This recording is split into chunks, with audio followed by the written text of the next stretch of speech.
சத்தியத்தையும் அறிவீர்கள், சத்தியம் உங்களை விடுதலையாக்கும்.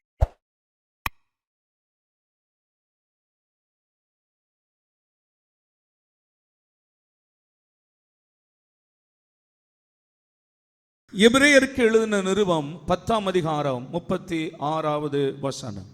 எல்லாரையும் எடுத்துக்கொள்வோம். எபிரேயருக்கு எழுதின நிருபம் 10வது அதிகாரம் 36வது வசனத்தை நம்ம எல்லாரும் சேர்ந்து வாசிக்கலாம். நீங்கள் தேவனுடைய சித்தத்தின்படி செய்து வாக்குத்தத்தம் பண்ணப்பட்டதை பெறும்படிக்கு பொறுமை உங்களுக்கு வேண்டியதாய் இருக்கிறது. எல்லாரும் ஒரு தடவை கூட மறுபடியும் வாசிக்கலாமா? நீங்கள் தேவனுடைய சித்தத்தின்படி செய்து வாக்குத்தத்தம் பண்ணப்பட்டதை பெறும்படிக்கு பொறுமை உங்களுக்கு வேண்டியதாய் இருக்கிறது. வாக்குத்தத்தம் பண்ணப்பட்டதை பெறும்படிக்கு பொறுமை உங்களுக்கு வேண்டியதாய் இருக்கிறது. அல்லேலூயா. வாக்குத்தத்தம் பண்ணப்பட்டதை பெறும்படிக்கு. தேவனுடைய பிள்ளைகள், நம்ம எல்லாரும் வாக்குத்தத்தத்தின் சந்ததிகள். நீங்க நான் என்னுடைய வார்த்தையை கவனமாக கவனிங்க, அதுதான் உங்களுக்கு ஆசீர்வாதம். நாம் எல்லாரும் வாக்குத்தத்தத்தின் பிள்ளைகள். ஆமென். வேதத்தில் எழுதப்பட்ட எல்லா வாக்குத்தத்தங்களும் கிறிஸ்து இயேசுவுக்குள் நமக்கு ஆம் என்றும் ஆமேன் என்றும் இருக்கிறது. அவரை விசுவாசிக்கிற நம்ம எல்லாருக்கும் தேவனுடைய வாக்குத்தத்தங்கள் நமக்கு உரியதாக, நமக்கு சொந்தமானதாக இருக்கிறது. ஆகையால் வாக்குத்தத்தத்தை நாம் பெற்றிருக்கிறோம். வேதாகம் முழுவதிலும் ஆயிரக்கணக்கான வாக்குத்தத்தங்கள் சொல்லப்பட்டிருக்கிறது. அந்த வாக்குத்தத்தத்தை பெறுகிறதற்கு, இல்லாவிட்டால் அதை நீங்கள் சுதந்தரித்துக் கொள்வதற்கு உங்களுக்கு பொறுமை வேண்டியதா இருக்கிறது. அல்லேலூயா. அதற்கு முன்னால இன்னொரு வார்த்தையை இந்த மாதத்தில் ஆண்டவர் நமக்கு தந்த வார்த்தையை அங்கே சொல்லப்படுகிறது. என்ன சொல்லப்பட்டிருக்கு? நீங்கள் தேவனுடைய சித்தத்தின்படி செய்து. அப்போ முதலாவது நீங்கள் தேவனுடைய சித்தத்தின்படி செய்து, அதற்கு பின்பு வாக்குத்தத்தம் பண்ணப்பட்டதை பெறும்படிக்கு பொறுமை உங்களுக்கு வேண்டியதாய் இருக்கிறது. அப்போ வாக்குத்தத்தம் பண்ணப்பட்டதை பெறுவதற்கு முன்பு நாம் தேவனுடைய சித்தத்தின்படி செய்கிறவர்களாய் இருந்திருக்க வேண்டும். ஆமென் சொல்லுங்க. அல்லேலூயா. இந்த மாதத்தினுடைய வாக்குத்தத்தம் என்ன? கர்த்தருக்கு பிரியமானவன் அவருக்கு சித்தமானதை பாபிலோனில் செய்வான். ஆமென். அவருக்கு சித்தமானதை செய்வான். மத்தேயு எழுதின சுவிசேஷம் 7ஆம் அதிகாரத்தில் நம்ம ஏற்கனவே அதில் நான் உங்களோடு பேசி இருக்கிறேன். பரலோகத்தில் இருக்கிற என் பிதாவின் சித்தத்தின்படி செய்கிறவனே பரலோக ராஜ்யத்தில் பிரவேசிப்பான்.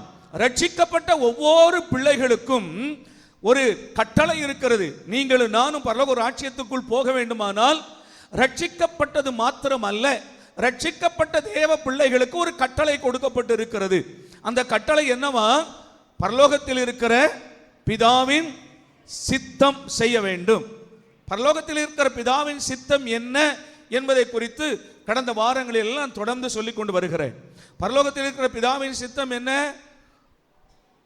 எல்லா மனுஷரும் ரட்சிக்கப்படவும் சத்தியத்தை அறிகிற அறிவை அடையவும் தேவன் சித்தமுள்ளவராய் இருக்கிறார். 2, எல்லாவற்றிலேயும் கர்த்தரை ஸ்தோத்திரம் செய்யுங்கள், இப்படி செய்வதே கிறிஸ்து இயேசுவுக்குள் நம்மை குறித்து தேவனுடைய சித்தமாய் இருக்கிறது. 3, நம்ம எல்லாரும் பரிசுத்தம் உள்ளவர்கள் ஆக வேண்டும் என்பது தேவனுடைய சித்தமாய் இருக்கிறது. இவைகளெல்லாம் தொடர்ந்து கடந்த நாட்களில் நம்ம எல்லாம் பார்த்திருக்கிறோம். இதை பார்த்த பிறகு இந்த கடைசி வாரத்தில் ஆண்டவர் சொல்லுகிறார், நீங்கள் தேவனுடைய சித்தத்தின்படி செய்து. எபிரேயர் 10ஆம் அதிகாரம் 36 மறுபடி கவனிங்க. தேவனுடைய சித்தத்தின்படி செய்து. அப்ப கடந்த நாட்களிலே நாம தேவனுடைய சித்தத்தை குறித்து அறிந்தோம். எது தேவனுடைய சித்தம் என்பதை அறிகிற ஒரு அறிவை ஆண்டவர் நமக்கு போதித்தார். வேத வசனத்தின் மூலமாக அறிந்து கொள்ளும்படி உதவி செய்தார். அந்த தேவனுடைய சித்தத்தின்படி செய்வதற்கு நாம் ஒப்பு கொடுக்கப்பட்டோம், பிரயாசப்படுகிறோம். அல்லேலூயாவா. ஆண்டவருக்கு ஸ்தோத்திரம். அப்போ தேவனுடைய சித்தத்தின்படி செய்து, அதற்கு அடுத்த வார்த்தை சொல்லுகிறார், தேவனுடைய சித்தத்தின்படி செய்கிறவர்களே நீங்கள் வாக்குத்தத்தம் பண்ணப்பட்டதை பெறும்படிக்கு பொறுமை உங்களுக்கு வேண்டியதா இருக்கிறது. ஏன்னா இன்னைக்கு வாக்குத்தத்தத்தை நம்ம எல்லாரும் பெற்றிருக்கிறோம். ஆனால் அதை சுதந்தரிப்பதற்கு இன்னைக்கு நீங்க ஒரு வாக்குத்தத்தத்தை பெறுகிறீர்கள் என்றால் அதை அன்றைக்கே நீங்கள் பெறுவதாக நாளையோ இல்லை இந்த வாரமோ இந்த மாதமோ பெறுவதாக வேதம் சொல்லவில்லை. வாக்குத்தத்தமானது அது சில நேரங்களில் வருடங்கள் ஆகிறது. அநேக வருடங்கள் வாக்குத்தத்தத்தை கர்த்தர் நமக்கு கொடுப்பதற்கு, வாக்குத்தத்தம் பண்ணப்பட்ட ஆசீர்வாதங்களை தருவதற்கு அநேக நாட்கள் ஆண்டவர் எடுத்துக்கொள்ளுகிறார். ஏனென்றால் அதற்கேற்ற சூழ்நிலைகளை நமக்கு உருவாக்கின பிறகு அந்த வாக்குத்தத்தம் பண்ணப்பட்டதை நாம் சுதந்தரித்துக் கொள்ளும்படி அந்த வாக்குத்தத்தத்தின் ஆசீர்வாதங்களை தேவன் நமக்கு தருகிறார். இப்போ ஆபிரகாமுக்கு உதாரணத்துக்கு, ஆபிரகாமுக்கு ஆண்டவர் ஊர் என்கிறதான கல்தேரின் தேசத்தில் இருக்கிற காலத்திலே ஆண்டவர் மெசொப்பொத்தேமியா இந்த நாட்டில் இருக்கும்போது கர்த்தர் ஒரு வாக்கு பண்ணுகிறார். என்ன வாக்கு பண்ணினார்? ஆபிரகாமே, நான் உனக்கு காண்பிக்கிற தேசத்திற்கு நீ போ, அந்த தேசத்தை நான் உனக்கு சுதந்திரமாய் தருவேன் என்று ஆண்டவர் வாக்குத்தத்தம் பண்ணினார். இப்போ ஆபிரகாம் கர்த்தருடைய வார்த்தைக்கு கீழ்ப்படிந்து தன்னுடைய மனைவி, ஆடு மாடுகள், தன்னுடைய உடன் பிறந்த சகோதரனுடைய குமாரனாகிய ஸ்தோத்திரம் லோத்து, இவன் குடும்பங்கள் எல்லாம் சேர்ந்து எங்க வர்றாங்க? கானானுக்குள் வந்தார்கள். கர்த்தர் சொல்லுகிறார், நீ நடந்து திரி, நீ கால் மிதிக்கிற தேசத்தை எல்லாம் நான் உனக்கு தருவேன் என்று சொன்னார். ஆனால் ஆபிரகாமின் காலத்திலே ஆண்டவர் கானான் தேசம் முழுவதையும் கர்த்தர் அவனுக்கு தந்தேன் என்று வாக்கு பண்ணினார். ஆனால் ஆபிரகாம் சுதந்திரித்துக் கொள்ளவில்லை. ஆமா தானே? ஏன் ஆண்டவர் அவனுக்கு சுதந்திரித்துக் கொள்ள கொடுக்கல? உதாரணத்துக்கு தமிழ்நாடு மாதிரி வச்சுக்கிடுங்களேன். தமிழ்நாடு மாதிரி ஒரு கானான் தேசம், ஒரு குடும்பம் இவ்வளத்தையும் சுதந்திரிப்பானா? ஒரே ஒரு மனுஷன். அப்ப இவைகள் முழுவதையும் சுதந்திரிப்பதற்கு அவனுடைய சந்ததிகள் வானத்து நட்சத்திரங்களை போல என்ன செய்யணும்? பெருகணும். அவைகள் பெருகிற வரைக்கும் அந்த வாக்குத்தத்தத்தை சுதந்திரிப்பதற்கு அவன் பொறுமையோடு காத்திருக்கணும். விளங்கிடுச்சு? அல்லேலூயா.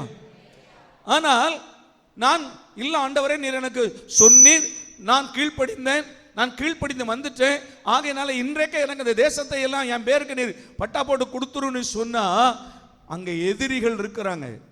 அவர்களை மேற்கொள்வதற்கு இவன் ஒரு குடும்பத்தால் போதாது. கிட்டத்தட்ட 7 ஜாதிகள், கானானியர்களே 7 ஜாதிகள் இருக்கிறாங்க. அவருடைய தேசத்தை அவர்கள் ஏற்கனவே இருக்கிற மக்கள். அப்ப அவர் அந்த தேசத்தை சுதந்திரிக்க வேண்டுமானால் இவனுடைய சந்ததிகள் பெருகணும். அப்ப அது வரைக்கும் என்ன பண்ணணுமா? பொறுமையோடு காத்திருக்கணும். ஆனா இன்றைக்கு அநேக பிள்ளைகளுடைய வாழ்க்கையில ஏன் தவறுகள் நடக்கிறது, ஏன் ஆசீர்வாதத்தை பெற முடியாமல் போகிறது என்றால், வாக்குத்தத்தம் பண்ணப்பட்டதை சுதந்திரித்துக் கொள்ளுகிற வரைக்கும் பொறுமை இல்லாததுனால ஆசீர்வாதத்தை சுதந்திரிக்க முடியாமல் போகிறார்கள். அல்லேலூயா. ஆபிரகாமின் வாழ்க்கையிலிருந்தே நான் ஒன்று சொல்றேன். ஆபிரகாமின் வாழ்க்கையிலிருந்தே நான் இன்னொன்று சொல்றேன். ஆபிரகாமுக்கு இன்னொரு வாக்குத்தத்தம் பண்ணினார். என்ன வாக்குத்தத்தம் பண்ணினார்? ஒன்று, கானான் தேசத்தை நான் உனக்கு சுதந்திரமாய் தருவேன். இரண்டாவது, உன் சந்ததி வானத்து நட்சத்திரங்களைப் போல இருக்கும். அந்த சந்ததி யார் மூலமா தருவேன்? சாராள் மூலமாய் தருவேன். அல்லேலூயாவா. வாசிக்கலாமா? இந்த 2 காரியங்களையும் கொஞ்சம் நம்ம தெளிவு பண்ணிக் கொள்வோம். ஆண்டவருக்கு ஸ்தோத்திரம். இன்னைக்கு அநேகருடைய வாழ்க்கையில இந்த பொறுமை இல்லாதபடினால அநேக ஆசீர்வாதங்களை நம்ம இழந்து போக நேரிடுகிறது. ஆகையினால வாசிக்கலாம். இதை கொஞ்சம் நாம அவ்வப்போது நம்ம அதை தெரிந்து கொண்டால் கொஞ்சம் நம்ம கவனமா இருக்கலாம். பாருங்க, ஆதியாகமத்தின் புத்தகம் 17ஆம் அதிகாரம் 15, 16, 17 3 வசனங்களை கவனியுங்கள். ஆதியாகமத்தின் புத்தகம் 17ஆம் அதிகாரம் 15, 16, 17. பின்னும் தேவன் ஆபிரகாமை நோக்கி, உன் மனைவியை சாராயை இனி சாராய் என்று அழையாதிருப்பாயாக, சாராள் என்பது அவளுக்கு பேராயிருக்கும். நான் அவளை ஆசீர்வதித்து அவளாலே உனக்கு ஒரு குமாரனை தருவேன். அவள் ஜாதிகளுக்கு தாயாகவும் அவளாலே ஜாதிகளின் ராஜாக்கள் உண்டாகவும் அவளை ஆசீர்வதிப்பேன் என்றார். இதுதான் வாக்குத்தத்தம். என்ன அமைதலாயிட்டீங்க? அல்லேலூயா. உன் சந்ததிக்குள் பூமியில் உள்ள வம்சங்கள் எல்லாம் ஆசீர்வதிக்கப்படும்.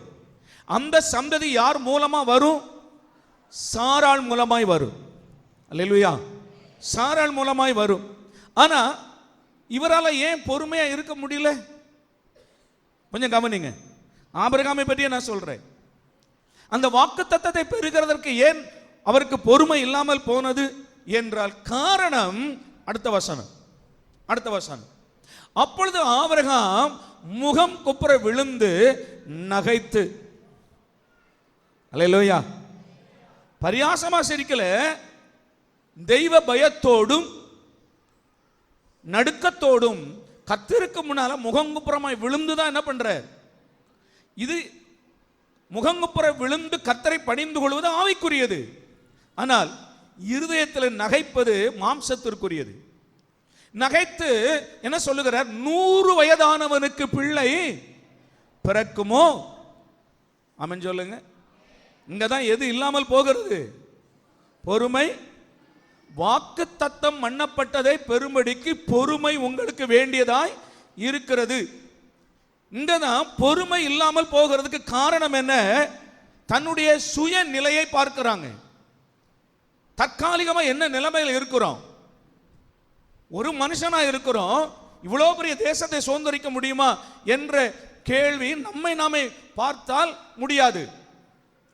வாக்குத்தத்தம் பண்ணினவர் சர்வ வல்லமை உள்ளவர். அவரால் கூடாதது ஒன்றுமே இல்லை. அவர் சொல்லுகிறார், இந்த சாராளாலே, பர்டிகுலரா சொல்லிட்டார், இந்த சாராளாலே நான் ஒரு குமாரனை தருவேன், அவனில் இருந்து ராஜாக்கள் தோன்றுவார்கள், அந்த சந்ததியின் மூலமா தான் பூமியில் உள்ள வம்சங்கள் ஆசீர்வதிக்கப்படும் என்று சொல்லிட்டார். ஆனா ஆபிரகாமுடைய மனதில் என்ன தோன்றுகிறது? தன்னை பார்க்கிற 100 வயது, தன் மனைவியை பார்க்கிற 90 வயது, ஸ்திரீகளுக்கு உண்டான வழிபாடுகள் நின்று போயிற்று, முதிர் வயதாய் இருக்கிறார்கள். இது எப்படி நடக்கும்? வாக்குத்தத்தம் கரெக்ட், கர்த்தர் தான் சொல்றார். ஆனா அந்த வாக்குத்தத்தம் நிறைவேறுகிறதற்கு நாங்கள் தகுதியானவர்கள் அல்லவே. அல்லேலூயா.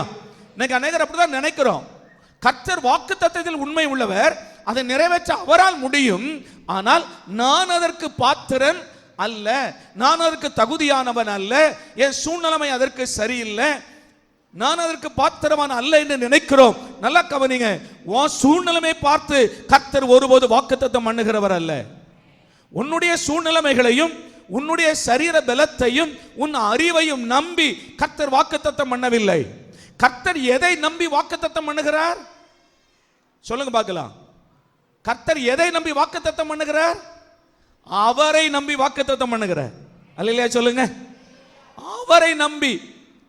என்னால் செய்யக்கூடாத அதிசயமான காரியம் ஒன்றும் இல்லை என்று அவரை நம்பி அவர் மேல் ஆணையிட்டு ஆண்டவர் வாக்குத்தத்தம் பண்ணுகிறார். நாம எதை பார்க்கிறோம்? அவரை பார்க்கிறது இல்ல, நம்மை பார்க்கிறோம். எனக்கு வயது 100, என் மனைவிக்கு வயது 90, அது எப்படி நடக்கும்? ஆண்டவருக்கு ஸ்தோத்திரம். ஆனா கர்த்தர் சொல்லுகிறார், என்னால் செய்யக்கூடாத அதிசயமான காரியம் ஒன்றும் இல்லை. எத்தனை பேர் வாக்குத்தத்தத்தை விசுவாசிக்கிறோம்? அல்லேலூயா. கர்த்தர் ஒரு வாக்குத்தத்தம் பண்ணி இருப்பாரானால் அந்த வாக்குத்தத்தத்தின் மேல் உறுதியாயிருங்கள். அந்த வாக்குத்தத்தத்தை உறுதியாய் பற்றி கொள்ளுங்கள். என் மரண காலத்திற்கு முன்பு என் தேவனால் நிறைவேற்ற முடியும் என்று நம்புங்கள். அல்லேலூயா. கர்த்தர் சொல்லல, ஆனா மனிதனா கேட்கிறான். ஆண்டவரே, என்னுடைய எஜமானுக்கு இருந்த ஆவிக்குரிய வரத்தை பார்க்கல, எனக்கு ரெட்டிப்பா வேணும் என்று எலிசா தீர்க்கதரிசி ஆண்டவரிட கேட்கிறார். ஆண்டவர் அதை கொடுத்துட்டார். மனுஷன் கேட்டதை கொடுத்துட்டார். தேவனா வாக்குத்தத்தம் பண்ணல, மனுஷன் கேட்டதை கொடுத்ததை நிறைவேற்றுகிறதில் தேவன் எப்படி இருக்கிறார் பாருங்க. எலியா தீர்க்கதரிசியுடைய காலத்தில் நடந்த அற்புதங்கள் 7. ஆனால் எலிசா தீர்க்கதரிசியுடைய காலத்தில் நடந்த அற்புதங்கள் 13. அல்லேலூயா. எலிசா வியாதிப்பட்டு மரித்து போனார், மரிச்சிட்டார். 13 அற்புதங்கள் நடந்திருக்கிறது. ஆனா எவ்வளவு கேட்டார்? ரெட்டிப்பாய் அப்படின்னா இன்னும் ஒன்று பாக்கி இருக்குல்ல. அவர் கேட்டதுதான், கர்த்தரா வாக்குத்தத்தம் பண்ணல. எலிசா கேட்டதை ஆண்டவர் தரேன்னு சொல்லிட்டார். ஆனா 13 அற்புதங்கள் நடந்திருக்கும் போது மரிச்சிட்டார். கல்லறையில் அடக்கம் பண்ணி இருக்கிறாங்க. ஆனா அவன் கேட்டதை கூட நிறைவேற்றுகிறதுல தேவன் எவ்வளவு உண்மை உள்ளவராக இருக்கிறார் பாருங்க. சமாரியாவில் ஒருவன் மரித்து போனான், ஒரு மனுஷன் இறந்து போனான். அவனை அடக்கம் பண்ணுவதற்கு கொண்டு போறாங்க, தூக்கிட்டு போறாங்க. அப்படி போய்கொண்டு இருக்கும்போது எதிரிகளுடைய படை எதிரே வருது. அதை பார்த்த உடனே அடக்கத்திற்கு கொண்டு போனவர்கள் பயந்து, அவர்கள் நம்மை கொண்டு போடுவார்கள் என்று பயந்து, இந்த பாடியை என்ன செய்யறதுன்னு தெரியல. உங்களுக்கு கொண்டு போறதானே இந்த பாடி என்ன செய்யணும் தெரியல. எங்கேயாவது நாங்கள் ரொம்ப தூரம் போகணும். இன்னும் பக்கத்தில் பார்க்குறாங்க, ஒரு கல்லறை இருக்குது.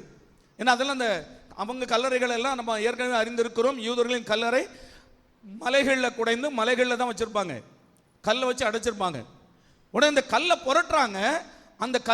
அந்த கல்லறைக்குள்ள தூக்கி இந்த பாடியை தூக்கி உள்ள வீசிட்டாங்க. அப்படிதான் பைபிள் தெளிவாக சொல்லுது. கல்லறைக்குள்ள தூக்கி என்ன பண்ணாங்களா, பாடி தூக்கி உள்ள வீசிட்டாங்க. ஆனா நடந்தது என்ன, அந்த கல்லறை யாருடைய கல்லறையா, எலிசாவின் கல்லறை. எலிசாவை அடக்கம் பண்ணி இருக்கிற எலிசாவுடைய கல்லறை. அவன் பல வருஷத்துக்கு முன்னால இறந்து எல்லாம் சதைகள் எல்லாம் அழுகி எலும்புகள் மட்டும் இருக்கிறது. அந்த எலும்புகளின் மேல் போய் இந்த பாடி விழுந்தது. உடனே இந்த செத்துப்போன பாடி மனுஷன் உயிரோடு கூட எழும்பினான். அல்லேலூயா, அல்லேலூயா. அவன் மரித்த பிறகும் கர்த்தர் சொன்ன அவனுக்கு வாக்கு பண்ணின, இல்லாவிட்டால் நான் உனக்கு தருவேன் என்று வாக்கு கொடுத்த அந்த வார்த்தையில தேவன் உண்மை உள்ளவராய் இருப்பாரானால், தேவனுடைய பிள்ளையை செத்த பிறகும் அதில் கர்த்தர் உண்மையாய் இருப்பாரானால், நான் சொல்லுகிறேன் நம்முடைய வாழ்க்கையில கர்த்தர் வாக்குத்தத்தம் பண்ணினதை, அவர் வாக்குத்தத்தம் பண்ணினதை நிறைவேற்றுவதற்கு எந்த அளவுக்கு தேவன் உண்மை உள்ளவராய் இருப்பார். அல்லேலூயாவா, அல்லேலூயாவா. எத்தனை பேர் கர்த்தர் வாக்குத்தத்தம் பண்ணினதை நிறைவேற்ற வல்லவர், அவர் உண்மை உள்ளவர், என் வாழ்க்கையை நிறைவேற்றுவார். அல்லேலூயா, ஆண்டவருக்கு ஸ்தோத்திரம். ஆனால் ஆபிரகாமுடைய மனதில் என்ன தோன்றுகிறது, விசுவாசிகளுக்கெல்லாம் தகப்பன். ஆனால் அவரிடத்திலும் சில பலவீனங்கள் இருந்தது. என்ன தோன்றுகிறது என்றால், எனக்கு வயது 100, என் மனைவிக்கு வயது 90, கற்பம் செத்து போனது, ஸ்திரீகளுக்கு உண்டான வழிபாடு இல்லை, எப்படி குழந்தை பிறக்க வாய்ப்பு இருக்கிறது, உலக பிரகாரமாய் எண்ணுகிறார். கர்த்தர் கொடுத்த பிரமாணம் தான் அது. அவர் எண்ணுகிறார் எப்படி பிறக்க வாய்ப்பு இருக்கிறது. ஆனால் கர்த்தர் என்ன சொல்லுவார் தெரியுமா, சில நேரங்களில் நம்முடைய சுய பலன், சுய அறிவு இவைகளெல்லாம் ஒன்றும் இல்லை என்று போகிற வரைக்கும் சில நேரங்களில் கர்த்தர் காலதாமதம் பண்ணுகிறார். ஆண்டவருக்கு ஸ்தோத்திரம். அந்த காலம் நிறைவேறுகிற வரைக்கும் கர்த்தர் காத்திருக்கிறார். இப்போ எந்த இடத்துல ஆபிரகாம் இனி என்னால் இந்த பிள்ளை பிறக்கல, இந்த குழந்தை பிறக்கிறதற்கு நானோ என் மனைவியோ இதற்கு தகுதியானவர்கள் அல்ல, எங்களால் இது பிறக்கவே இல்லை என்ற இடத்திற்கு எப்பொழுது வந்தார்களோ அந்த காலம் வரைக்கும் கர்த்தர் காத்திருந்தார். அல்லேலூயா. ஆனால் ஆபிரகாமோ மாம்ச பிரகாரமாக எண்ணினார். அப்படி எண்ணினார். ஆபிரகாம் மட்டும் அல்ல, சாராளும் எண்ணினாள். அப்போ சாராள் என்ன பண்றாங்க, ஆனா ஆபிரகாமுக்கு ஒரு சந்ததி வேணும், ஆகையினால இனி எனக்கு குழந்தை பிறக்காது. ஆனா என் வேலைக்காரி ஒருத்தர் இருக்கிறார், ஆகார் என்று எகிப்திய பெண் ஒருத்தர், ஒரு வேலைக்காரி இருக்கிறார், அவளை நான் உமக்கு மனைவியாக தருகிறேன், அவள் மூலமாய் எனக்கு ஒரு பிள்ளையை தந்து என் குடும்பம் கட்டப்படட்டும் என்று அவளை கொடுக்கிறாள். அல்லேலூயா, ஆண்டவருக்கு ஸ்தோத்திரம். அந்த ஆகாரை மனைவியாக தன் புருஷனுக்கு கொடுத்தாள். சரி, இதுதான் ஆண்டவருடைய சித்தமா? நல்லா கவனிங்க, இது ஆண்டவருடைய சித்தமா? இது வாக்குத்தத்தத்தில் இந்த ஆகார் வருகிறாளா? இல்ல, வாக்குத்தத்தத்தில் ஆகார் இல்லை. ஆனால் இவங்க எதனால கொடுத்தாங்க? தன் சரீர பலவீனத்தை பார்த்தாங்க, பொறுமை இல்லை. கர்த்தருடைய வாக்குத்தத்தம் நிறைவேறுகிற வரைக்கும் என்ன இல்லை, பொறுமை இல்லை. ஆகார மனைவியாக கொடுத்தாள். ஆனா கொடுத்ததை போல அந்த ஆகார் உடனே கர்ப்பவதி ஆனாள். ஆனா நீங்க நல்லா கவனிக்கணும், சில நேரங்களில் நீங்க குறுக்கு வழியை வாக்குத்தத்தத்தின்படி பெறாமல் குறுக்கு வழியை தெரிந்து கொள்ளும் போது என்ன நடக்கும் தெரியுமா? என்ன நடக்கும்? கர்ப்பவதி ஆன உடனே தன் நாச்சியாரை அற்பமாக எண்ணினாள். சாராளை வேலைக்காரி எஜமாட்டி அற்பமாக எண்ணினாள். இவன் அற்பமாக எண்ண உடனே அந்த வேதனை அவளால் பொறுக்க முடியல. உடனே ஆபிரகாம் இடத்துல ஓடி போய் சொல்லுகிறாள், என் வேலைக்காரி என்னை அற்பமா எண்ணுகிறாள். அப்ப ஆபிரகாம் சொன்னார், அவள் உன் கையில் இருக்கிறாள், உனக்கு இஷ்டமானபடி செய், நீ தான் மனைவியா தந்த, இப்போ உன் பாடு அப்படின்னு சொல்லிட்டார். இப்போ எஜமாட்டிகளுக்கு என்று ஒரு சில மெத்தட் இருக்கு பார்த்தீங்களா, அந்த மெத்தடை ஃபாலோ பண்ணாங்க. அவளை நெருக்கினாள், ஒடுக்கினாள். சொல்லாம பெரியாம ஆகார் என்ன பண்ணாளா? ஓட ஆரம்பித்தாள்.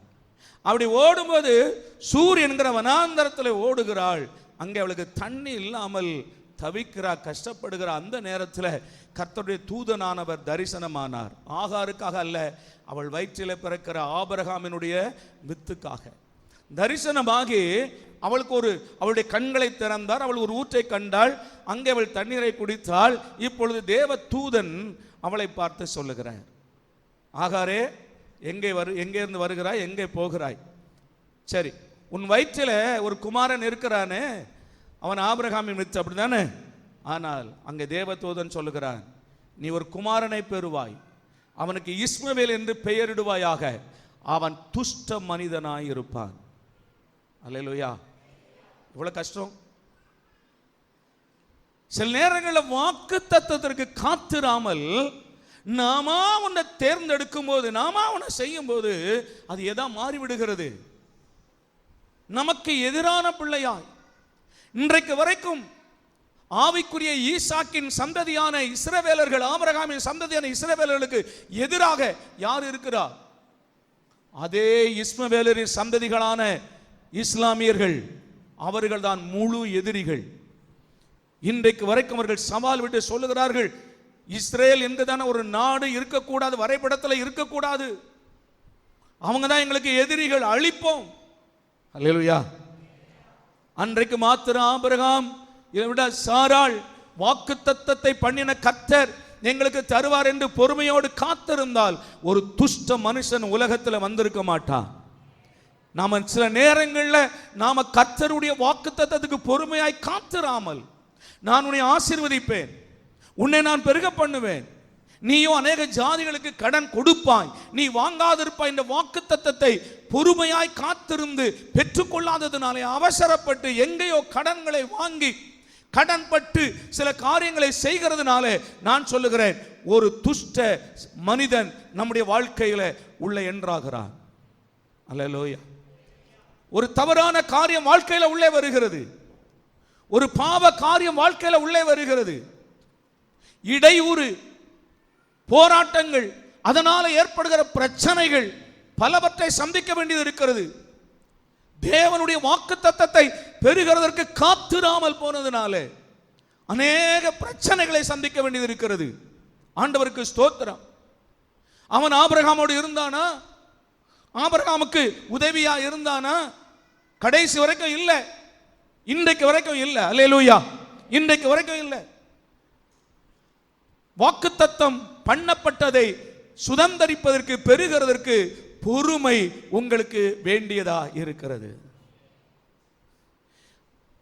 அப்படி இன்னொரு குடும்பத்தை நான் சொல்றேன், இன்னொரு குடும்பத்தை காண்பிக்கிறேன். லூக்கா 1ஆம் அதிகாரம், லூக்கா 1ஆம் அதிகாரம் 1 முதல், ஸ்தோத்திரம், 1ஆம் அதிகாரம் 5, 6, 7 வசனங்களை கவனிங்க. யூதேய தேசத்தில் ராஜாவாகிய ஏரோதின் நாட்களில் அபியா என்னும் ஆசாரிய வகுப்பில் சகரியா என்னும் பெயர் கொண்ட ஆசாரியன் ஒருவன் இருந்தான். அவன் மனைவி ஆரோனுடைய குமாரத்திகளில் ஒருத்தி, அவள் பேர் எலிசபெத்து.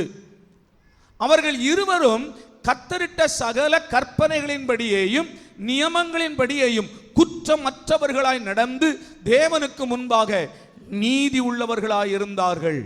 எலிசபெத்து மலடியாய் இருந்தபடியினால் அவர்களுக்கு பிள்ளை இல்லாதிருந்தது. இருவரும் வயது சென்றவர்களுமாய் இருந்தார்கள். அல்லேலூயா சொல்லுங்க. அல்லேலூயா. என்ன சொல்லுது? தேவனுடைய ஆலயத்தில் ஆசாரிய ஊழியம் செய்கிற ஒரு மனிதன் சகரியா, கர்த்தருடைய கட்டளைகளின்படி எல்லாம் நடக்கிறவர்கள் 2 பேரும், அவருடைய மனைவி எலிசபெத்தும். கர்த்தருடைய கட்டளை நியமங்கள், அவருக்கு முன்னால நீதிமானா இருக்கிறாங்க, உத்தமனா இருக்கிறாங்க, கர்த்தருடைய வழியில நடக்கிறாங்க. ஆனால் இப்பொழுது வயது சென்று போனார்கள். இன்னும் அவங்களுக்கு என்ன இல்லையா? சொல்லுங்க. பிள்ளை இல்லை. இப்ப கவனிங்க, அவர் வேற ஒரு கல்யாணம் பண்ணி இருக்கலாமா? அந்த காலத்தின் சட்டத்தின்படி, சட்டம் இல்லாவிட்டாலும் பண்ணலாம், அவங்களுக்கு அந்த முறைமைகள் இருந்தது, பண்ணல. சொல்லுங்க அல்லேலூயா சொல்லுங்க. என்ன செய்யல? குறுக்கு வழிய தேடல, குறுக்கு வழிய தேடல. யெகோவா தேவனை இத்தனை மன்ற காலங்களை ஆராதித்திருக்கிற ஒரு பிரயோஜனம் இல்லை என்று விக்கிரக ஆராதனை தேடி போனார்களா? இல்லை. கர்த்தரை குறை சொன்னார்களா? இல்லை. மறுதலித்தார்களா? இல்லை. நான் அவருக்கு ஆசாரிய ஊழியம் செய்து என்ன பிரயோஜனம் என்று சொன்னார்களா? இல்லை. ஆனா நாமளா இருந்தா என்ன சொல்லி இருப்போம்? இத்தனை ஆண்டு காலங்கள் ஆண்டவர் ஆராதிக்கிறோம், ஞானசானம் எடுத்திருக்கிறோம், கர்த்தருக்கு உண்மையா இருக்கிறோம், ஊழியம் செய்கிறோம். ஆனால் எங்களுக்கு சொல்லுங்க இல்லை, அது இல்லை, இது இல்லை, பலன் இல்லை, சுகம் இல்லை, குழந்தை இல்லை, எத்தனை குறைகளை சொல்லி இருப்போம். அல்லேலூயா, அல்லேலூயா. இந்த ஆலயத்துக்கு தான் வரோம், அநேக ஆண்டுகள் வரோம், இல்லை. மகளே மகனே, ஆலயத்திற்கும் போதகருக்கும் சம்பந்தம் இல்லை. ஆனா உன்னை குறித்து தேவன் ஒரு சித்தம் வைத்திருக்கிறார் என்பதை மட்டும் மறந்து போகாதே. அல்லேலூயா. உன்னை குறித்து தேவன் ஒரு சித்தம் வைத்திருக்கிறார். உனக்கும் ஆண்டவருக்கும் நல்ல உறவு இருந்து கர்த்தர் உனக்கு வாக்குத்தத்தம் பண்ணி இருப்பாரானால் அதை நிறைவேற்றுகிற வரைக்கும் நீ பொறுமை உனக்கு தேவையாய் இருக்கிறது. சகரியாவும் எலிசபெத்து குறுக்கு வழி என்ன பண்ணல? தேடவே இல்லை, பொறுமையோடு காத்து இருக்கிறாங்க. வாக்குத்தத்தம் என்ன? அதே தேவனுடைய பிள்ளைகளுக்கு கொடுக்கப்பட்ட வாக்குத்தத்தம் என்ன? உபாகமம் 7ஆம் அதிகாரம் 14ஆம் வசனம் வாசிக்கலாமா? உபாகமம் 7ஆம் அதிகாரம்.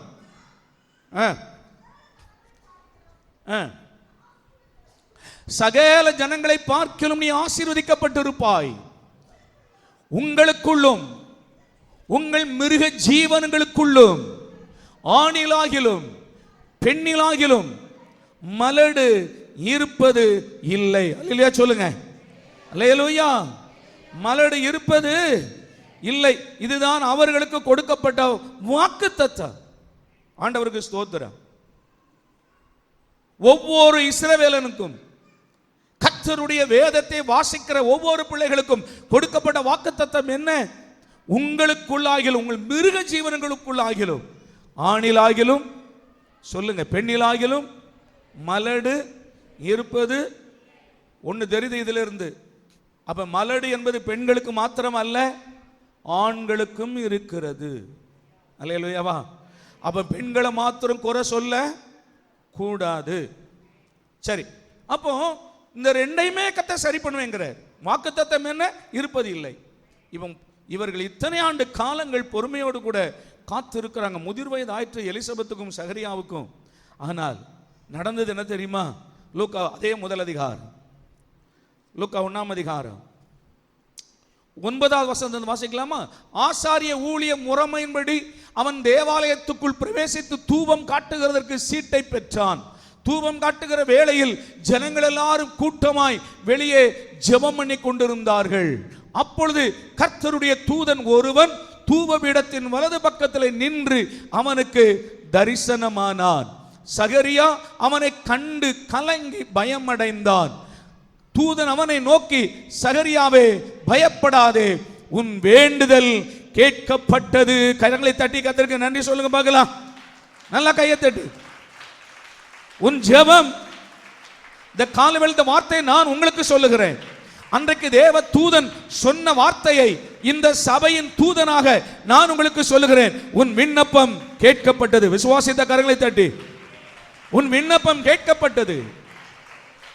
கொர்நேலியுவை பார்த்து தேவதூதன் சொல்லுகிறான், உன் ஜெபம் கேட்கப்பட்டது. விசுவாசித்தால் கர்த்தருடைய மகிமை காண்பாயாக. அநேக ஆண்டுகள் தேவ சமூகத்தில் ஜெபம் பண்ணி கொண்டிருக்கிற உன் வேண்டுதல் இன்றைக்கு கேட்கப்பட்டது என்று நான் விசுவாசத்தோடு அறிக்கையிடுகிறேன். தேவதூதன் சொன்னான், உன் விண்ணப்பம் கேட்கப்பட்டது. அல்லேலூயா சொல்லுங்க. எதை குறித்த விண்ணப்பம்? எதற்காக ஜெபம் பண்ணின விண்ணப்பம்? வீடு கட்டுறதுக்கா? தன்னுடைய ஆசீர்வாதத்திற்கா? எதிர்காலத்துக்கா? எதற்காக விண்ணப்பம் பண்ணினாரா? அடுத்த வார்த்தை சொல்றேன், உன் விண்ணப்பம் உன் வேண்டுதல் கேட்கப்பட்டது. உன் மனைவியாகிய எலிசபெத்து உனக்கு ஒரு குமாரனை பெறுவாள், அவனுக்கு யோவான் என்று பெயரிடுவாயாக. அல்லேலூயா, அல்லேலூயா. என் அன்பு பிள்ளையே, கர்த்தர் இந்த காலவேளையை சொல்லுகிறார், அநேக நாட்கள் நீ பண்ணின ஜெபம், நீ எடுத்த உபவாசம், நீ வடித்த கண்ணீர், எல்லாவற்றுக்கும் கர்த்தர் பதிலை தந்தார். இன்றைக்கு நான் விசுவாசத்தோடு சொல்லுகிறேன், உன் விண்ணப்பம் கேட்கப்பட்டது. அதற்கு ஒரு பதிலையும் ஆண்டவர் தருகிறார். அல்லேலூயா, கர்த்தருக்கு ஸ்தோத்திரம். இப்ப இங்க ஒரு விஷயத்தை நம்ம கவனிக்கிறோமா? என்ன கவனிக்கிறோம்? எந்த வயதில் கர்த்தர் சொல்லுகிறார்? முதிர் வயதில். சொல்லுங்க, எந்த வயதில்? முதிர் வயதில் உன் விண்ணப்பம். எப்ப பண்ண ஜெபம்? எப்ப பண்ண ஜெபம்? சொல்லுங்க. திருமணமாகி எத்தனை வயசுல திருமணம் ஆகியிருக்கும்? ஒரு 30 வயசுல வச்சுக்கிடுவோமே. 30 வயதுல சகரியாவுக்கு திருமணம். அடுத்த வருஷம் வழக்கம் போல குழந்தை பிறக்குமான்னு பார்த்திருப்பாங்க, இல்லை.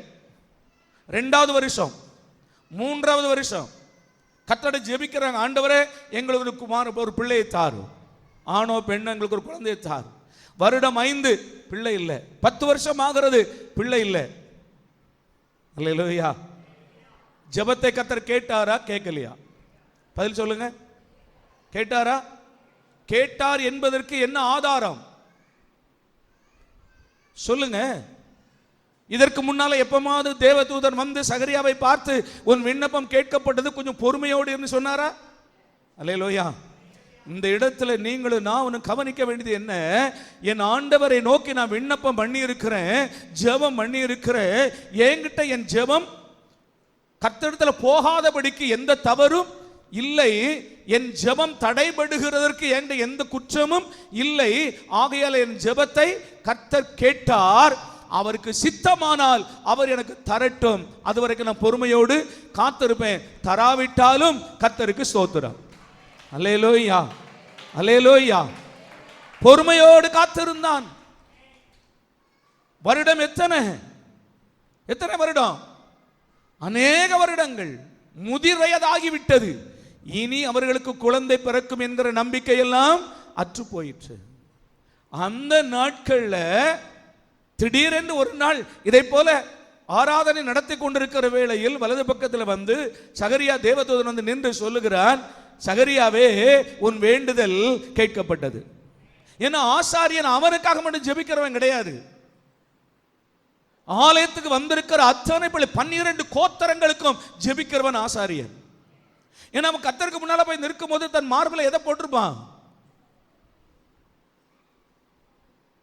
மார்பில் 12 கோத்திரங்களுடைய பெயர்கள் எழுதப்பட்டதான ஒரு மார்க் கவசத்தை அணிந்திருப்பான். அதுல குவளைகளிலே 12 கோத்திரத்தின் பெயர் எழுதியிருக்கும். அந்த 12 கோத்திரங்களுக்காக இருதயத்தில் விண்ணப்பம் பண்ணுகிறவன் ஆசாரியன். அல்லேலூயா. உங்களுக்காக நாங்கள் வேண்டுதல் செய்தாலும், உங்களுக்காக ஜெபத்தை நடத்தினாலும், உங்களுக்காக நாங்கள் பிரசங்கம் பண்ணி உங்களை ஆசீர்வதித்தாலும், எங்கள் தனிப்பட்ட வாழ்க்கையில எங்கள் இருதயத்தில் ஒரு வேண்டுதல் இருக்கிறது. அல்லேலூயா. அதை எப்பொழுதும் அதை முக்கியப்படுத்துகிறது இல்லை. சபையில் அதை வெளிக்காட்டுகிறது இல்லை. ஆனால் உங்களுக்கு நான் அதை சொல்லும் போது என்னுடைய அடி மனதில் ஒரு சத்தம் கேட்கும். உள்ள அடிமனதில் இருந்து உள்ளான மனதில் ஒரு ஜெபம் வரும். என் தேவைகள், என் காரியங்கள் ஆனால் திடீரென்று ஒரு நாள் வந்து சகரியா ஊழியக்காரனுக்கு முன்னால தேவதூதன் வந்து சொல்லுகிறார், உன் வேண்டுதல், உன் மனைவிக்காக நீ செய்தாயே அநேக ஆண்டுகளுக்கு முன்பு, உன் வேண்டுதல் கேட்கப்பட்டது. உன் மனைவியாக எலிசபெத்து உனக்கு ஒரு குமாரனை பெறுவாள், அவனை யோவான் என்று பெயரிடுவாயாக. கரங்களை தட்டி நல்லா சந்தோஷமா பெறுவாய். என் அன்பு பிள்ளையே, நீ விசுவாசித்தால் தேவனுடைய மகிமையை காண்பாய். ஹல்லேலூயா. வாக்குத்தத்தம் பண்ணப்பட்டதை பெறும்படிக்கு பொறுமை நமக்கு வேண்டியதாய் இருக்கிறது. இப்போ சகரியாவும் அதே ஆபிரகாம் சொன்ன வார்த்தையை தான் சொல்றார். என்ன சொல்றார்? அடுத்த வசனம் ஓடுமா, உனக்கு சந்தோஷமும் மகிழ்ச்சியும் உண்டாகும், அவன் பிறப்பு நிமித்தம் அநேகர் சந்தோஷப்படுவார்கள். நல்லா கவனிங்க, இங்க ஒரு பிள்ளை வாக்குத்தத்தத்தின் பிறக்குது. இந்த பிள்ளையுடைய பிறப்பு நிமித்தமாய் நீயும் சந்தோஷப்படுவ, அநேகரும் சந்தோஷப்படுவாங்க. அங்க வாக்குத்தத்தத்துக்கு வெளியே மாம்சத்தின்படி அங்கே ஆகார் ஒரு குமாரனை பெறுகிறாள். அவன் துஷ்ட மனுஷனாய் இருக்கிறான். அவனுடைய கரம் எல்லாருக்கும் எதிராயிருக்கும். அது எவ்வளவு கஷ்டம். ஹல்லேலூயா. என் ஆண்டுடைய பிள்ளையே, மாம்சத்தின்படி எதையும் சம்பாதிக்காதீங்க. கர்த்தர் தருகிற ஆசீர்வாதத்தை பெற்றுக்கொள்ள காத்திருங்க. குழந்தை மட்டுமல்ல, அது வேலையானாலும் பொருளாதாரமானாலும் ஒரு வீடானாலும் நிலங்களானாலும் அது எதுவானாலும் சரி, கர்த்தர் நமக்கு தருகிற ஒரு ஆத்துமாவானாலும் மாம்சத்தில் நமக்கு வேண்டாம். அல்லேலூயா. கர்த்தரின் ஆசீர்வாதமே ஐஸ்வரியத்தை தரும், அதனோட வேதனையை கூட்டார். அது இஸ்மவேல் அல்ல, அது யோவான். அது இஸ்மவேல் அல்ல, ஈசாக்கு. அதோடு இவர் வேதனை கூட்ட மாட்டார், வேதனை வராது. ஆனா நீ மாம்சத்தின்படி உன் பையனுக்கு ஒரு பொண்ணு பார்க்க போகிற, பொண்ணுக்கு ஒரு மாப்பிள்ளை பார்க்க போகிற, மாம்சத்தின்படி என்ன படிச்சிருக்கிறார், என்ன வேலை செய்கிறார், என்ன ஜாதி, எவ்வளவு சம்பாதிக்கிறார், சொந்த வீடு இருக்குதா, சோத்திர கார் இருக்குதா, இதையெல்லாம் கேட்க தெரிகிற உனக்கு அவன் ரட்சிக்கப்பட்டவனா, கர்த்தருடைய பிள்ளையா, தேவனுக்கு பயந்து நடக்கிறானா என்ற கேள்வி இல்லை. அவர் ரட்சிக்கப்பட்டிருக்கிறாளா, ஜெபம் பண்ணுவாளா, தேவனுடைய பிள்ளையா, அந்த பயம் இல்லை. எவ்வளவு கொடுப்பாங்க. அந்த காலத்தில் சொல்லுவான், நார்பட்டி எடுத்துட்டு போ, கடவாப்பட்டி எடுத்துட்டு போ, அள்ளி கொடுப்பான். அதோடு கூட 10 குட்டி சாத்தானையும் கொடுப்பான், அதையும் வாங்கிட்டு வா. அல்லேலூயா. ஆமா தானே? என்ன கொடுப்பான், என்ன கிடைக்கும். நான் மறுபடியும் சொல்றேன், 1 கிலோ நகையும் தருவான், அதோடு கூட சேர்ந்து 10 குட்டி சாத்தானையும் தருவான். நீ ஒரு நாள் நிம்மதியா இருக்க முடியாது. அல்லேலூயா சொல்லுங்க. அல்லேலூயா. நீ அதை பார்க்காத, அதை கேட்கவும் செய்யாத. கர்த்தாவே, நீர் எனக்கு என்ன தருகிறீர்? கர்த்தரின் ஆசீர்வாதம் ஐஸ்வரியத்தை தரும், அதனோடு வேதனையை கூட்டார். கர்த்தர் சகரியாவை பார்த்து சொல்லுகிறார், முதிர் வயதில் இருந்ததான சகரே, இனி எனக்கு ஒரு பிள்ளை பிறக்காது. என் ஜெபம் கர்த்தர் கேட்கல, ஆண்டவர் எனக்கு வைத்ததை போல ஆகட்டும் என்று விட்டுவிட்ட தேவ மனிதனை பார்த்து முதிர் வயதிலே கர்த்தர் சொன்னார், சகரியாவே, உனக்கு ஒரு குமாரன் பிறப்பான். அல்லேலூயா. ஆண்டவருக்கு ஸ்தோத்திரம். என் அன்பு கர்த்தருடைய பிள்ளையே, இந்த கால வேளையில் நான் உனக்கு சொல்லுகிறேன், நீ சோர்ந்து போகாதே. கர்த்தர் வாக்குத்தத்தம் பண்ணினதை கர்த்தர் உனக்கு தருவார். யாரை கொண்டு தருவாரோ அவர்களை கொண்டு தருவார். பொறுமை உனக்கு தேவையாக இருக்கிறது. கடைசியாக ஒரே ஒரு காரியங்களை நான் வேகமாக சொல்லிவிடுகிறேன். லூக்கா 24 அதிகாரம் 49வது வசனத்திலே ஒரு வாக்குத்தத்தம் புதிய ஏற்பாடு சபைக்கு கொடுக்கப்படுகிறது. லூக்கா 24 அதிகாரம் 49வது வசனம். எல்லா தேவனுடைய பிள்ளைகளுக்கு கவனியுங்கள். என் பிதா வாக்குத்தத்தம் பண்ணினதை இதோ நான் உங்களுக்கு அனுப்புகிறேன். நீங்களோ உன்னதத்தில் இருந்து வரும் பலனால் தரிப்பிக்கப்படுகிற வரைக்கும் எருசலேம் நகரத்தில் காத்திருங்கள் என்றார். சத்தம் அல்லேலூயா சொல்லுங்க. எல்லா பிள்ளைகளுக்கும் வாக்குத்தத்தம் பண்ணின வாக்குத்தத்தம் எது சொல்லுங்க? எது? என் பிதாவினால் வாக்குத்தத்தம் பண்ணப்பட்டதை நான் உங்களுக்கு அனுப்புகிறேன். உன்னதத்தில் இருந்து வரும் பலனால் தரிப்பிக்கப்படுகிற வரைக்கும் நீங்கள் காத்திருங்கள். அல்லேலூயா சொல்லுங்க. புதிய ஏற்பாட்டு சபையே, உனக்கு தேவன் கொடுத்திருக்கிற ஒரு உன்னத வாக்குத்தத்தம் என்ன? பரிசுத்த ஆவியை நான் உனக்கு தருவேன். சத்தம் அல்லேலூயா சொல்லுங்க. அல்லேலூயா. ரட்சிக்கப்பட்ட ஒவ்வொரு பிள்ளைகளும் இந்த வாக்குத்தத்தத்தை சுதந்திரித்துக் கொள்ள வேண்டும், பெற வேண்டும். இதன் மூலமாக தான் உனக்கு சகல ஆசீர்வாதங்களும் வாக்குத்தத்தம் பண்ணப்பட்டிருக்கிறது. நல்லா கவனிங்க. இந்த பரிசுத்த ஆவியானவர் மூலமாக தான் உனக்கு சகலவித ஆசீர்வாதங்களும் உனக்கு வாய்க்காலாய் உள்ளே திறந்து விடப்படுகிறது. ஆமென். எத்தனை பேர் பரிசுத்த ஆவியை பெற்றவர்களா இருக்கிறீங்க? புதிய ஏற்பாட்டு காலத்தில் வாக்குத்தத்தம் பண்ணப்பட்ட பரிசுத்த ஆவியை பெற்றிருக்கிறீர்களா? அந்த வாக்குத்தத்தம் பண்ணப்பட்ட பரிசுத்த ஆவியானவர் உன்னிடத்தில் வரும்போது எத்தனை வித ஆசீர்வாதங்கள் உனக்குள் வரும் என்று நான் பட்டியல் போட்டால் மாத கணக்கில் உங்களோட நான் பேசணும், வருஷங்கள் நான் உங்களோட பேசணும்.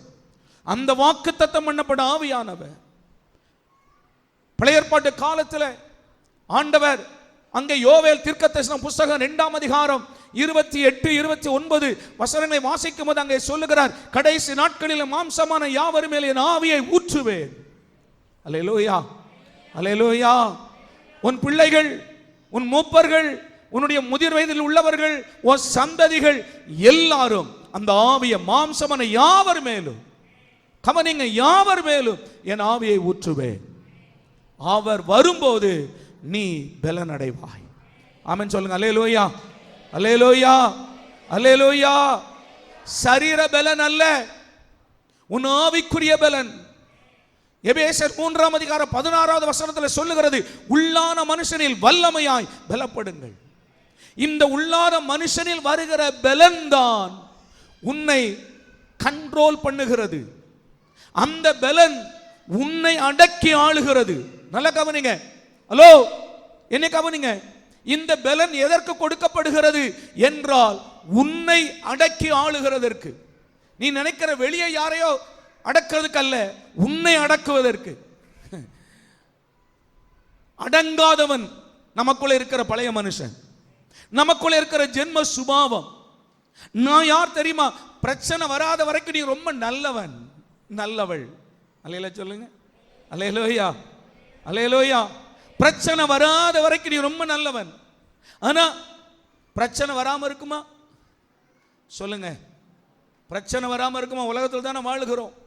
ஆனா பிரச்சனை என்று வந்த உடனே முதல்ல எது வெளியே வருது? உள்ளே மறைந்திருக்கிற ஒரு மிருகம் அப்படியே வெளியே வரும். இதை அடக்குவதற்கு தான் ஆவியானவரை உனக்கு தேவன் தருகிறார். கரங்களை தட்டி ஆமென் சொல்லுங்க. அல்லேலூயா, அல்லேலூயா, அல்லேலூயா, அல்லேலூயா, அல்லேலூயா. ஸ்தோத்திரம். இந்த பலன், பரிசுத்தமுடைய பலன் எழும்பி உள்ளே இருக்கிறதான மாமிசத்தை அடக்குகிறது. கலாத்தியர் புத்தகத்தில் போய் வாசித்து பாருங்க. ஆவிக்குரியவன் மாம்சத்தோடும், மாம்சம் ஆவியோடும் ஒன்றுக்கு என்ன செய்தான்? சொல்லுங்க. நான் சொல்ற விளங்குச்சா உங்களுக்கு? நீங்க பெற்ற ஆவியின் பலன் யாரையோ அடக்குவதற்கு அல்ல, உன்னை அடக்குவதற்கு, உன்னை கண்ட்ரோல் பண்ணுகிறதற்கு. நீ தேவனுடைய சத்தியத்தை மீறி போகாமல், கர்த்தருடைய வழியை விட்டு விலகி போகாமல் இருக்கிறதற்கு, உன்னை கர்த்தருடைய வழியிலே நடத்துவதற்கு. பரிசுத்த ஆவி உன்னிடத்தில் வரும்போது நீதியை குறித்தும், நியாய தீர்ப்பை குறித்தும், பாவத்தை குறித்தும் கண்டித்து உணர்த்துவார். ஆமென், ஆமென். வேற யாரையோ அல்ல, உனக்குள்ள. நீ மொபைலை எடுத்து அப்படியே தள்ளிட்டே போகும்போது அங்க வருது பாத்தியா? நீ பார்க்க கூடாத காரியத்தை உன் ஆவிக்குரிய வாழ்க்கை கரைப்படுத்துகிற, கெடுக்கிற காரியங்கள் வரும்போது அதை ஜெயிப்பதற்கு பலனற்றவனாய், பலவீன பாண்டமாய் அதில் விழுந்து போகிறாயே, அதிலிருந்து உன்னை காப்பாற்றுவதற்கு, உன்னை பலப்படுத்துவதற்கு, கண்டித்து உணர்த்துவதற்கு உனக்குள்ளே ஆவியானவர் உனக்குள்ளே இருந்தவர் கிரியை செய்கிறார். அந்த ஆவியானவர் உனக்குள் வாக்குத்தத்தம் பண்ணப்பட்டு கொடுக்கப்படுகிறார். அவர் இல்லை என்றால் நீயும் நானும் ஆவிக்குரிய வாழ்க்கையில் உயிரோடு இல்லை. நீ உயிர் உள்ளவன் என்று பெயர் பெற்றும் செத்தவனாய் இருக்கிறாய் என்று சொல்லுகிறதுக்கு காரணம் என்ன? பாவம் செய்த ஆத்துமா, ஆண்டவர் உனக்காக ஜீவனை தந்து நீ ரட்சிக்கப்படும் போது உயிர்ப்பிக்கப்பட்டதான ஆவியும் ஆத்துமாவும் நீ மறுபடி பாவம் செய்யும் போது உள்ளே செத்து போய் கிடக்கிறது. அது சாகாமல் இருக்கிறதற்காகவே ஆவியானவர் உனக்குள் வருகிறார். அல்லேலூயா. அந்த ஆவியானவர் உன்னை உயிருள்ளவனாய் காத்துக் கொள்ளுகிறார். அந்த ஆவியானவர் உன்னை அனுதினமும் நீதியின் பாதையில் நடத்துகிறார். புல்லுள்ள இடங்களில் உன்னை நடத்துகிறார். தண்ணீர் ஜீவ தண்ணீர் என்று உன்னை நடத்துகிறார். சத்தியத்தில் உன்னை நடத்துகிறார். சமாதானத்தில் நடத்துகிறார். வெற்றியில் நடத்துகிறார். ஆசீர்வாதத்தில் உன்னை நடத்துகிறார். இன்னும் சொல்ல போனால் மணவாளனுடைய வருகைக்கு உன்னை பரிசுத்தப்படுத்தி உன்னை அலங்காரமாக்கி ஆயத்தப்படுத்தி கொண்டிருக்கிறார். இவர் வாக்குத்தத்தம் பண்ணப்பட்ட ஆவியானவர்.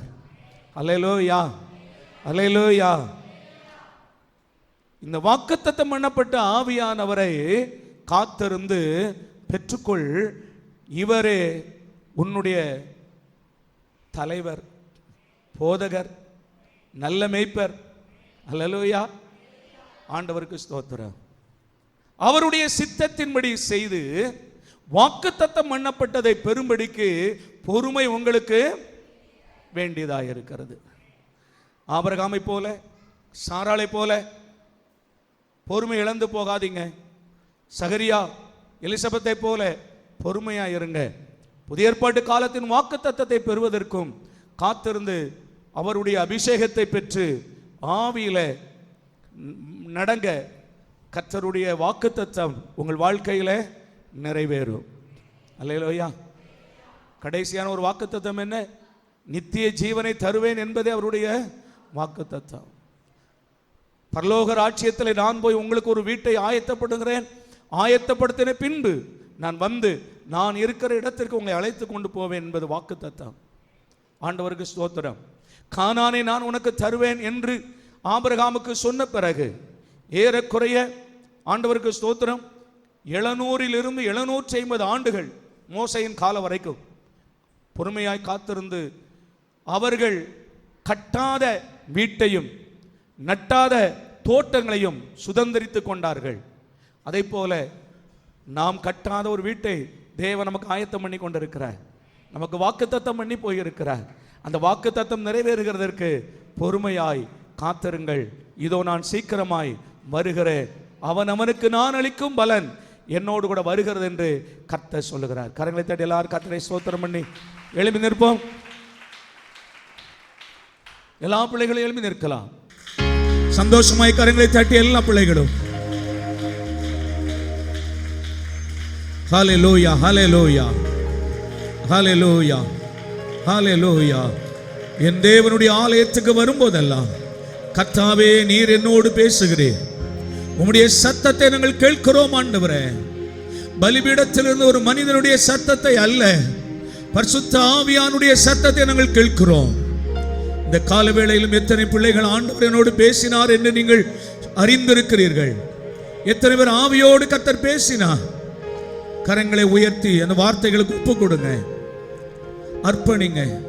ஹல்லேலூயா, ஸ்தோத்திரம். ஆமென், ஆமென், ஆமென். தேவனுடைய சித்தத்தின்படி செய்து வாக்குத்தத்தம் பண்ணப்பட்டதை பெறும்படிக்கு பொறுமை நமக்கு வேண்டியதாக இருக்கிறது. ஒரு விவசாயியானவன் விதைத்து விட்டு அதை அறுவடை செய்கிறதற்கு எத்தனையோ நாட்கள் பொறுமையோடு காத்திருக்கிறது போல, என் அன்பு மகனே, மகளே, நீ ஜெபத்தோடு விதைத்திருக்கிற எல்லா விதைகளையும் நீ அறுவடை செய்வதற்கு பொறுமையாய் காத்திரு. உன்னுடைய வேண்டுதல் ஒரு நாள் வீணாய் போகாது.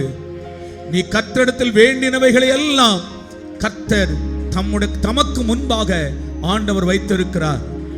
காலங்கள் வரும், அன்றைக்கு கர்த்தர் உனக்கு ரெண்டத்தனையாய் கர்த்தர் உனக்கு பலனை தருவார். ரெண்டத்தனையாய் தேவன் உனக்கு பலனை தருவார். ஓ, நம்முடைய ஆண்டவர் கேட்க கூடாதவர் அல்ல, கேட்க கூடாதவர் அல்ல. உன் விண்ணப்பம் கேட்கப்பட்டது என்று சொல்லுகிறார். உன் ஜெபத்தை நான் கேட்டேன், உன் கண்ணீரை கண்டேன். இதோ நான் உன் ஆயுசு நாட்களை பெருக பண்ணுவேன், சுகத்தை உனக்கு தருவேன், உன் கடன் அடைக்கப்படும், உன் பலவீனங்கள் மாறும், உனக்கு பொருளாதாரத்தின் ஆசீர்வாதங்கள் வரும், உன் கண்ணீர் களிப்பாய் மாறும், உன் துக்கம் சந்தோஷமாய் மாறும், உன் குறைவுகள் நிறைவாய் மாறும், உன் வெறுமைகள் மாறும். கர்த்தர் இரண்டத்தனையாய் கர்த்தருடைய ஆசீர்வதிப்பாராக. விசுவாசத்தோடு கரங்களை தட்டி கர்த்தரை ஸ்தோத்திரம் பண்ணுங்க. ஹல்லேலூயா, ஹல்லேலூயா, ஹல்லேலூயா, ஹல்லேலூயா. அநேக நாட்கள் மகனே மகளே நீ காத்திருக்கிறாய். உன்னுடைய வேண்டுதல் கர்த்தர் கேட்டிருக்கிறார், வீணாய் போகாது. ஏற்ற காலம் வரும், அன்றைக்கு கர்த்தர் உன் கற்பத்தை ஆசீர்வதித்து எலிசபெத்தை பிள்ளை தாட்சியாய் ஆக்கின கர்த்தர் உன்னையும் கர்த்தர் பிள்ளை தாட்சியாய் மாற்றுவாராக.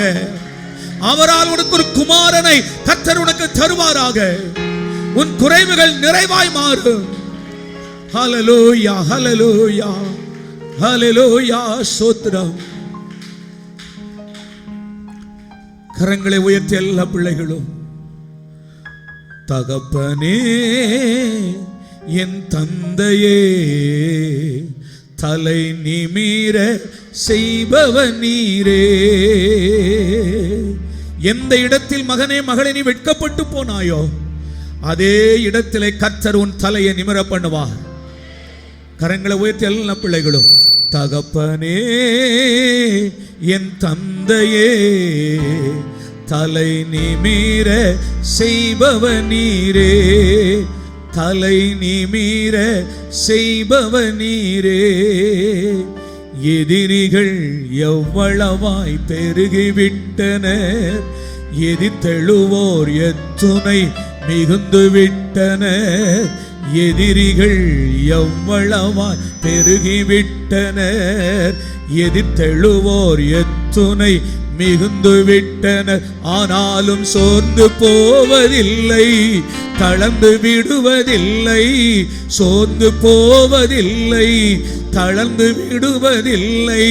தகப்பனே தாங்குகின்றீ, என்னை தள்ளாட விடமாட்டீ. தகப்பனே தாங்குகின்றீ, என்னை தள்ளாட விடமாட்டி. கரங்களை உயர்த்தி, கேடகம் நீரே, மகிமையும் நீரே, தலை நிமிர செய்பவர் நீரே.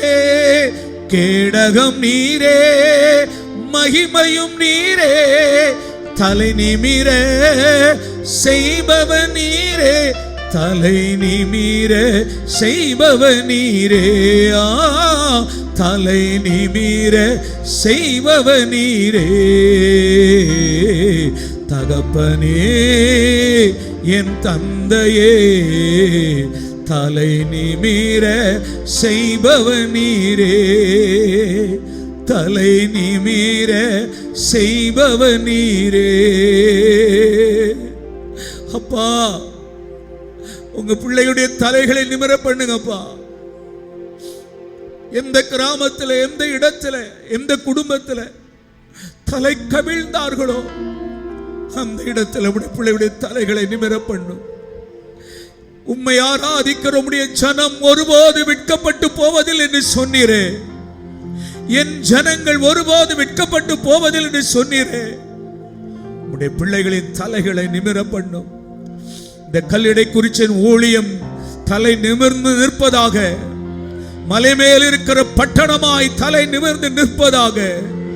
பரியாசம் பண்ணின சத்துருக்கள் வெட்கப்பட்டு போவார்களாக. அவர்கள் வெட்கப்பட்டு போவார்களாக. கர்த்தர் எங்களை தலை நிமிர பண்ணும். கர்த்தர் எங்களை தலை நிமிர பண்ணும் கர்த்தாவே. ஓ ஹல்லேலூயா. இந்த ஊழியத்தில் கர்த்தர் இருக்கிறார். எங்களை அழைத்தவர் உண்மை உள்ளவர், எங்களை கொண்டு வந்தவர் உண்மை உள்ளவர் என்பதை நிரூபித்தருளுவீராக. தலை நிமிர பண்ணுவீராக. சத்துருக்கள் வெட்கப்பட்டு போவார்களாக. தகப்பனே, உம்முடைய நாமத்தை மகிமைப்படுத்து. உம்முடைய நாமத்தை மகிமைப்படுத்தும் கர்த்தாவே. எங்களை அர்ப்பணிக்கிறோம். செலுத்தப்பட்ட எல்லா காணிக்கைகளையும் ஆசீர்வதியும். நூறத்தனையாய் உம்முடைய பிள்ளைகளுக்கு திரும்ப தாரும். எல்லா துதியும் கனமும் மகிமையும் கர்த்தருக்கே செலுத்துகிறோம். கர்த்தராகிய இயேசு கிறிஸ்துவின் நாமத்தில் வேண்டிக் கொள்கிறோம் எங்கள் நல்ல பிதாவே, ஆமென். நம்முடைய கர்த்தராகிய இயேசுவின் கிருபையும் பிதாவாகிய தேவனுடைய அன்பும் பரிசுத்த ஐக்கியமும் இன்றும் என்றும் சதா காலங்களில் நம் அனைவரோடும் சகல பரிசுத்தவான்களோடும் நிலைத்திருப்பதாக, ஆமென். என் ஆத்துமாவே கர்த்தரை ஸ்தோத்திரி, என் முழு உள்ளமே என் ஆத்துமாவே கர்த்தரை ஸ்தோத்திரி, கர்த்தர் செய்த சகல உபகாரங்களையும் மறவாதே, ஆமென். அல்லேலூயா.